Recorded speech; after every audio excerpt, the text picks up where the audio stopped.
Hello everybody. This is the first of a series of videos describing how to get started in Pokemon VGC, especially if you have zero experience. This is intended to be entirely beginner friendly, and this first little episode is going to be about finding some resources and acquiring some knowledge to be able to sort of have a way to get started, have a baseline, a lexicon, that sort of thing. So the first resource that I wanted to talk about that's my face, is VGC Guide. So this website was created by some of the biggest names in competitive VGC. Wolf Glick, Cybertron, or Aaron Zhang, and Aaron Trailer, three incredible players.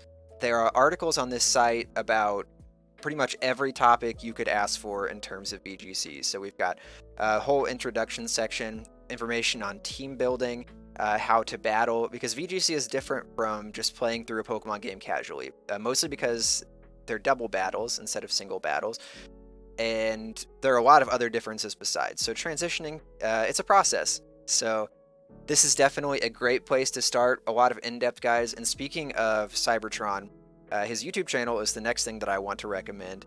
He does almost daily uploads on different teams. He records himself playing the ranked ladder and doing commentary, and every video is also prefaced by an entire breakdown of the team.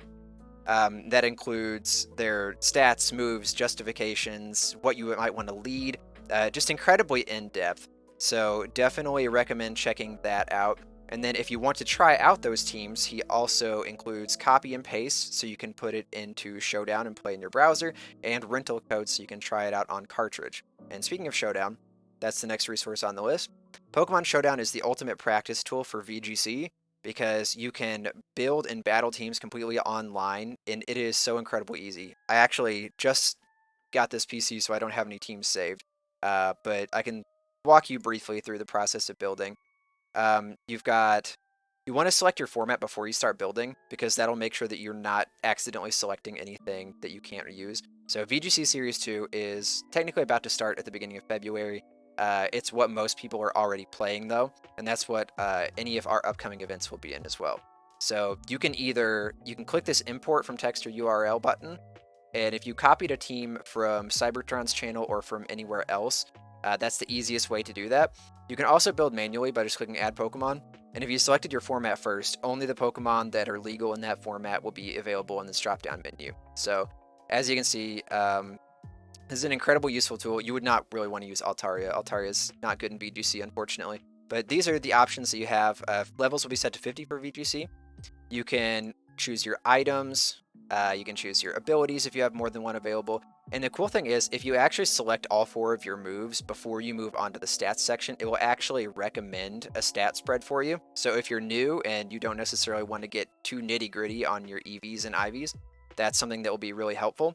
So that's the team builder. And then back on the main page, if you select your format right up here, you can just do battles right there in your browser. So I don't actually have a team, but you can see what it would look like there. So as far as getting different teams, if you don't want to pull them from, a content creator's video, there's also Victory Road. This is sort of the go-to for finding information about tournaments that have happened, official events. You can look at the rules for the season on here as well. They go really in-depth. You'll never have any questions when it comes to that. And there's a whole rental team section under resources that is incredibly useful. So you can find teams that you can find the rental codes, you can find the copy and paste if you want to put them into Showdown. So a lot of options here, and these are all proven teams that have had some level of success, which is very useful. So if you don't want to build your own team, or if you just want to try out what's, popular or what's working, this is a great resource to look at. But when it does come time for you to start building your own teams, or if that's something you're interested in doing right off the bat, one of your best friends is going to be Picolytics. So Picolytics is basically a collection of data based on Showdown usage, and you can set it based on different rankings in Showdown. So if you only want to see high ladder like 1630 plus or 1760 plus, you can click that, and the usage stats will actually change. So this will show you what really successful players are using. The most popular Pokemon will be over here on the left. As you can see right now in Series 1, Meowscarada is the most popular, followed by Golden Go Annihilate. So these are incredibly strong Pokemon in the current metagame. And then once you click on a Pokemon, like Meowscarada right here, you can see their base stats. You can see the most popular moves. As you can see, basically every Meowscarada is running Flower Trick. Meowscarada is a very basic Pokemon. You're basically just going to be a Flower Trick bot for a lot of games. You can also see which Pokemon are commonly run alongside that one, which is a huge help in team building. So you can see Meowscarada is commonly run alongside Dondozo Tatsugiri. So that's an incredibly solid structure for your team already.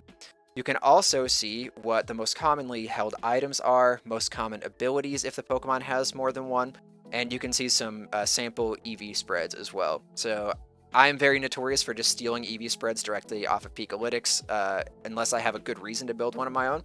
So incredibly user-friendly and especially friendly to new players here. And while you're building your teams, once you start getting into the nitty-gritty of EVs and IVs, a thing you're going to need is a damage calculator. This is the one that I prefer right now from Pokesports, and that is because, as the last time I checked, this is the only one that has terrestrialization included in calculations, so you can do that. This is an incredibly useful tool. It looks really overwhelming. You can select your Pokemon. We'll just stick with Meowscarada for now. So here's the most common Meowscarada set, is Focus Sash Overgrow. And it has the EV spread already put in. It has any relevant item put in. This one is not there because it's holding a Focus Sash. That's not relevant in damage calculations. And you can select all of your moves. You can also select any of the external factors that would affect the damage of those moves. So you've got terrains, you've got weather, you've got things like Friend Guard, Helping Hand, that sort of thing. There's even a fun little Tatsugiri button right here to show that your Dondozo has Commander activated, which is great. And you can select the opposing Pokemon, and you can see how much damage those moves are going to do to each other. So obviously, Abomasnow max special attack Blizzard is a guaranteed one-hit KO onto Meowscarada. If Meowscarada, say, knocked off in return, it's only going to do, this is the range right here, 21.3 to 25.8%. It has a very slim chance to get to KO in 4 hits, so that's not great. But you can adjust this for any Pokemon you want to look at. That is exceptionally useful as well. So those are just some of the basic tools that I think are useful to familiarize yourself with if you want to learn how to play VGC. This is just the first of several videos that we're going to do. We'll talk about actually building teams. We'll talk about using some of these resources more in depth, and we'll talk about just some of the thought process that goes into building and playing VGC. So I hope that this was helpful, and I will see you next time.